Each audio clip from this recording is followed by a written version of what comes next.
तो शहबाज, सबसे पहले तो आई थिंक आम तौर पर इसमें कोई ढकी चुकी बात तो नहीं है। सबको पता है कि हमने अगला एक IMF का प्रोग्राम लेना है। ये जो स्टैंड बाय अरेंजमेंट कंप्लीट हुआ था, तो सबसे पहले तो आखिर इसकी क्या वजह है? क्योंकि माजी में भी जब भी IMF का मिशन आया तो बाकायदा तौर पर अनाउंस होता है। तो आप ही की खबर है कि इस दफ़ा खामोशी के साथ ऑलरेडी IMF का जो मिशन है वो लैंड कर गया है। इसमें छुपाने वाली क्या बात है? सबसे पहले तो इसको ज़रा क्लैरिफाई करें। नहीं कामरा, मुझे खुद इस बात की समझ नहीं आ रही कि वजारत ख़जाना ने क्यों इसको एक सस्पिशियस मैटर बना दिया है। वज़ीर-ए-आज़म पाकिस्तान अनाउंस कर चुके हैं, ख़ुद फाइनेंस मिनिस्टर अनाउंस कर चुके हैं। IMF ने वाशिंगटन से ये स्टेटमेंट दी थी कि मिड ऑफ मई एक IMF का मिशन जो पाकिस्तान जा रहा है, नए प्रोग्राम के लिए मुज़ाकरात होंगे। तो इस सारी सूरत हाल में एक इंतहाई एक सस्पिशियस तरीके से इसको हैंडल किया जा रहा है। हम पिछले प्रोग्राम में भी इस बात का जिक्र कर चुके हैं। इवन कि जब पाकिस्तान के बोर्ड की डेट थी जिसमें IMF ने आखिरी जो लोन ट्रांच है $1.1 बिलियन की अप्रूव की, उसकी जो कैलेंडर था IMF का एग्जीक्यूटिव बोर्ड की मीटिंग, उसके अंदर भी पाकिस्तान मेंशन नहीं था। लेकिन हमें उस वक्त भी ज़राए से पता चला कि नहीं, आज मीटिंग है और ये होने जा रहा है। इसी तरीके से इसी हफ्ते पहले जो वज़ीर ख़जाना ने पब्लिकली उन्होंने जाके ये बात कही कि 7 से 10 दिन के बाद IMF का मिशन पाकिस्तान आएगा और 10 से 14 दिन के लिए वो पाकिस्तान रहेगा। जो बाकी जो सीनियर ऑफिशियल्स थे मिनिस्ट्री ऑफ फाइनेंस के, उन्होंने भी इस बात को बड़ा श्योर किया कि नहीं, इस हफ्ते तो बिल्कुल मिशन नहीं आ रहा। मुझे थोड़ा सा डाउट था इनकी एक्टिविटीज़ से, जिस तरीके से ये मामला को सस्पिशियस रख रहे हैं, तो मुझे लगा कि कुछ चीज़ है जिसको ये छुपाने की कोशिश कर रहे हैं। और मुझे वाकई इस बात की समझ नहीं आई कि what is the first about the date और the venue of the IMF visit. जब मोहम्मद बिन सलमान पाकिस्तान आते हैं या कोई भी हेड ऑफ द स्टेट किसी गवर्नमेंट के आते हैं या हेड ऑफ द स्टेट आते हैं, तो वो उनके जो डेट्स हैं वो अनाउंस होती हैं। फॉरेन ऑफिस आप डील करते हैं, आपको पता है, कोई जब विजिट होता है उसके सामने उसका कर्टन रेजर भी आ जाता है, जर्नलिस्ट को बुला के बैकग्राउंड ब्रीफिंग भी दी जाती है।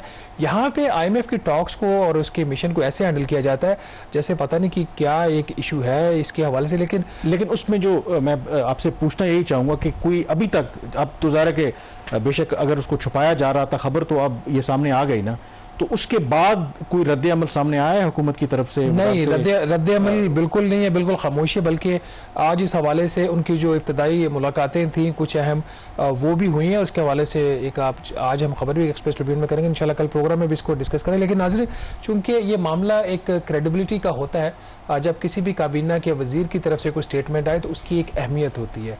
इसके बावजूद वज़ीर ख़जाना पब्लिकली गए, वो PTV हेडक्वार्टर में बैठ के 2 और वफाकी वज़रा के साथ उन्होंने प्रेस कॉन्फ्रेंस में क्या कहा, ये ज़रा पहले वो सुनते हैं। इंशाल्लाह ये IMF का मिशन अगले 7 से 10 दिनों में यहाँ आएगा और उसका मकसद ही ये है कि जो उसमें जो कॉन्टूर्स है, जो उसके खदो खाल हैं प्रोग्राम के, कितना अरसे के लिए होगा और उसका हुजम क्या होगा, एग्जैक्टली यही हम डिस्कशंस यहाँ करेंगे इंशाल्लाह अगले 8-10 दिनों में।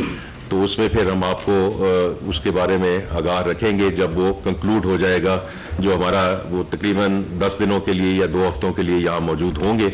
जी, आपने सुना कि बड़ा क्लियरली वो बता रहे हैं कि 7 से 10 दिन में IMF का मिशन आ रहा है। ये बात हो रही है 7 मई मंगल को, और कामरान जुमेरात को IMF का जो वो मिशन है वो पाकिस्तान लैंड करता है, और जुमा यानी आज उसकी जो इब्तदाई जो उसकी वो मुज़ाकरे स्टार्ट हो जाते हैं। जब इस किस्म की कोई चीज़ें होती हैं तो ट्रस्ट डेफिसिट एक बहुत बढ़ता है। हर वो बात जो कोई भी senior official ministry of finance का कहे या वज़ीर ख़जाना कहेंगे तो उसको फिर शक की निगाह से देखा जाएगा। फिर जर्नलिस्ट भी होंगे, उसकी डबल उसी वेरिफिकेशन करेंगे कि आमतौर पर होता यही है कि जो बात कही जाती है ऑन द रिकॉर्ड कही जाती है और इतने सीनियर फोरम से कही जाती है, तो उसकी एक ऑथेंटिसिटी होती है, उसकी क्रेडिबिलिटी होती है। तो अच्छा, ये क्या इसकी वजह ऑब्वियसली IMF की तरफ से भी कोई रद्द अमल तो सामने नहीं आया, तरफ से भी नहीं आया। आम तौर पर आई नो कि पाकिस्तान अब तो बहुत बेहतर है, लेकिन सिक्योरिटी के इश्यूज हैं। क्या इसकी पॉसिबिलिटी भी है कि हो सकता है कि बहुत से जो फॉरेन डेलीगेशंस आते हैं सिक्योरिटी को लेके, हो सकता है उनके कंसर्न्स होते हों कि उस वजह से शायद उसको पब्लिक ना करना चाहते हो? मतलब मैं जस्ट आई एम जो पॉसिबिलिटीज की बात कर रहा हूँ। देखिए, अभी सऊदी अरेबिया का डेलीगेशन पाकिस्तान है, उनके इन्वेस्टर्स, उनकी गालिबन कम से कम 21 कंपनी के चीफ एग्जीक्यूटिव ऑफिसर जो थे, उनके हेड ऑफ द कंपनीज, वो पाकिस्तान आए। उससे पहले उनके मिनिस्टर्स पाकिस्तान आए। एक पब्लिक इवेंट होता है, उसमें ऐसा क्या सिक्योरिटी का कंसर्न है कि ये जो 4-6 लोग IMF के आते हैं उनकी सिक्योरिटी, ये जो डिग्निटरीज हैं दूसरे ममालिक से आ रही उनसे भी ज़्यादा है? तो मुझे इसमें मिस मैनेजमेंट और मिस हैंडलिंग ज़्यादा लग रही है, बजाय कि इसके पीछे कोई सिक्योरिटी का। अगर सिक्योरिटी का कंसर्न होता है तो IMF की टीम पाकिस्तान आती ही नहीं, वो कतर में या दुबई में या टर्की में कहीं और मुज़ाकरात। और आई थिंक इम्पोर्टेंट ये है कि ये चीज़ें छुप तो सकती नहीं है। देखें, अब वो आ गए हैं तो ये चीज़ तो अब रिपोर्ट हो गई है। अब जो अगला अहम सवाल है कि ऑब्वियसली हमने एक और प्रोग्राम, और माशाल्लाह से 24वां हमारा ये IMF का प्रोग्राम है। अब इसमें ये बात भी कही जा रही है कि ये एक नहीं बल्कि 2 बेल आउट्स होंगे। तो ये ज़रा एक्सप्लेन करें कि 2 प्रोग्राम हमें क्यों चाहिए एक ही वक्त पे। पाकिस्तान की इस साल की जो एस्टिमेटेड फाइनेंसिंग रिक्वायरमेंट्स हैं, जो गैर मुल्की कर्जा उसको चाहिए अपने पुराने कर्ज उतारने के लिए, और जो एक्सपेक्टेड करंट अकाउंट का खसारा होता है उसकी फाइनेंसिंग के लिए, वो 25 से 30 अरब डॉलर है। अभी एग्जैक्ट नंबर नहीं है, अभी जब टॉक्स होंगी तो अगले साल की जो असेसमेंट है फाइनेंसिंग रिक्वायरमेंट्स की वो सामने आ जाएगी। एक जो IMF का प्रोग्राम जो इस वक्त पाकिस्तान का कोटा है, कोई रफली कोई 8 अरब डॉलर के करीब हमारा कोटा है, 8.2 बिलियन डॉलर। इसमें से हमने पहले ही कुछ कर्जा IMF का लिया और जो हमने वापस करना है। तो हमारा जो साइज ऑफ द प्रोग्राम है वो चाहते हुए भी कि हम बड़ा लेवल नहीं ले सकते, हमारे पर कोटा लिमिटेशंस हैं, तो इसलिए हमारी जो ज़रूरियात है पूरी नहीं हो रही। दूसरा, एक नेचुरली एक विंडो भी अवेलेबल है हुकूमत के पास, और विंडो इस सूरत में अवेलेबल है कि उनके एक रेजिलियंस एक फैसिलिटी होती है, उसका नाम है गलबन रेजिलियंस एंड सस्टेनेबिलिटी फैसिलिटी। ये वो ममालिक जो माहौलियात की तब्दीलियों की वजह से मुतासर होते हैं, उनको एक लॉन्ग टर्म एक कर्जा दिया जाता है। उसमें लोन अमाउंट तो शायद इतनी बड़ी नहीं होती, 1.5-2 अरब डॉलर का ये प्रोग्राम होगा। जो दूसरा अगर होता है तो उसके लिए ये पैसा दिया जाता है। और गालिबन आई थिंक जो बांग्लादेश ने अभी प्रोग्राम लिया है वो इसी इंस्ट्रूमेंट के अंडर इसी इंस्ट्रूमेंट के अंदर। तो एक तो जो एक्सटेंडेड फंड फैसिलिटी है जिसके हवाले से बात हो चुकी है, उसकी तो अभी इमीडिएट प्रायोरिटी गवर्नमेंट की कि वो हो जाए।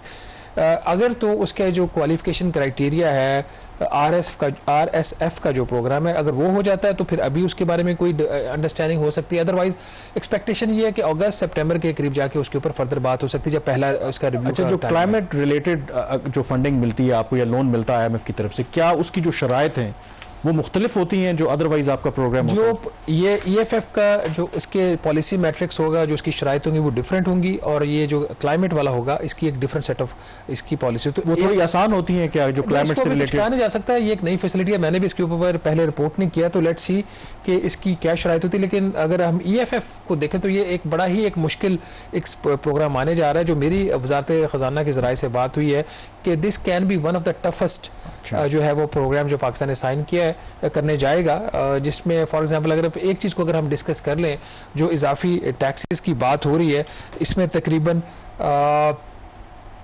1300 अरब रुपए के आसपास, 1250 से 1300 अरब रुपए के इजाफी टैक्सेस अगले साल IMF कह रहा है पाकिस्तान को लगाने के लिए, जिसमें जो हाफ ऑफ द अमाउंट है उनका ये ख्याल है कि जो हमारे सैलरीड इंडिविजुअल्स हैं, सैलरीड इंडिविजुअल और बिजनेस इंडिविजुअल्स, उन दोनों से वसूल किया जाए।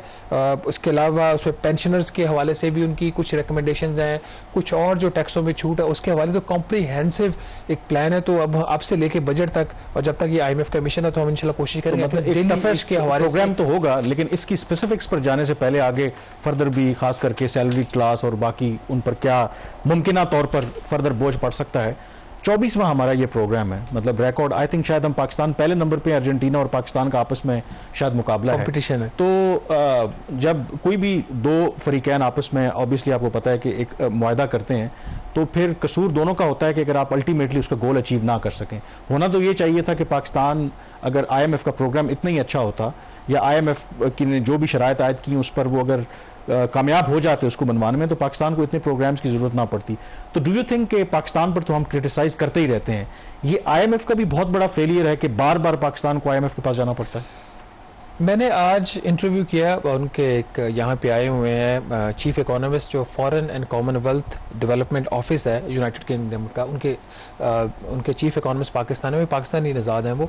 उनकी आज वज़ीर आज़म साहब से भी मुलाकात थी, कल वज़ीर ख़जाना से भी मिले, तो उनसे मैंने यही सवाल किया आज कि 23 प्रोग्राम जो हैं वो हो चुके हैं, 2 उसमें कंप्लीट हमने किए हैं, 21 नाकाम हो गए। इवन हम 23वां प्रोग्राम मुकम्मल करने के बाद भी IMF के पास जा रहे हैं, तो इस किसी की तो ये जिम्मेदारी बनती है ना, तो इसमें IMF की भी रिस्पॉन्सिबिलिटी बनती है, वर्ल्ड बैंक की भी बनती है जो इक्वली पार्टनर होता है इसके अंदर, गवर्नमेंट ऑफ पाकिस्तान की तो होती है।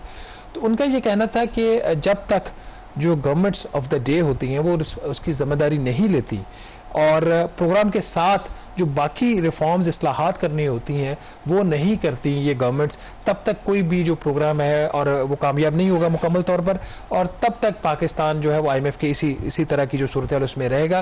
तो 24वां प्रोग्राम आखिरी प्रोग्राम हो, उसके लिए जो ज़रूरी है वो ये सिर्फ ये नहीं है कि हम IMF की जो शराइत है वो मान लें और उसके बाद प्रोग्राम ख़त्म हो तो फिर हम वही काम करना शुरू कर दें जो इससे पहले करते थे। उसके लिए ज़रूरी जो चीज़ होती है कामरान वो होती है कि इस्लाहात। ताकि चंद एक बड़ी जो चीज़ें हम चाह रहे हैं कि ब्रेक से जाने से पहले आपसे डिस्कस करें, उसके बाद ब्रेक पे भी जाना है।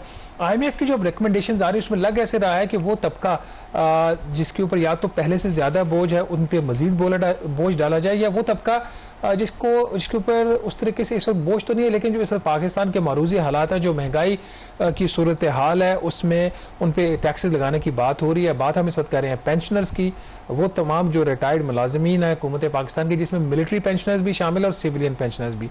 IMF की तरफ से ये तजवीज़ सामने आई है कि इन पेंशनर्स के ऊपर टैक्स लगाया जाए।